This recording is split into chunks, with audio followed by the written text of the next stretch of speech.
AFC অনূর্ধ্ব-20 নারী football বাছাইয়ের খবর। নিজেদের প্রথম ম্যাচে আজ স্বাগতিক লাওসের বিপক্ষে মাঠে নামবে বাংলাদেশ অনূর্ধ্ব-20 নারী ফুটবল দল। নিউ লাওস জাতীয় স্টেডিয়ামে ম্যাচ শুরু হবে সন্ধ্যা 6:30টায়।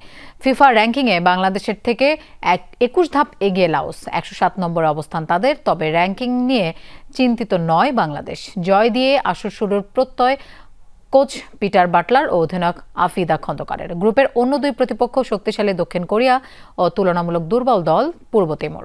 গ্রুপে চ্যাম্পিয়ন হলে মিলবে থাইল্যান্ডে অনুষ্ঠিতব্য চূড়ান্ত পর্বের টিকিট। অবশ্য গ্রুপ রানার্স আপ হলেও থাকবে সুযোগ।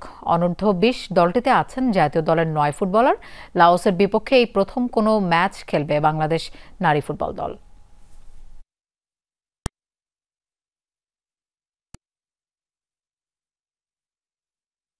আমরা এখানে এসেছি এফসি কাপ কোয়ালিফাই করার জন্য, তো আমরা আমাদের সর্বোচ্চ চেষ্টা করব আমরা যেন ভালো খেলতে পারি প্রত্যেকটা ম্যাচে।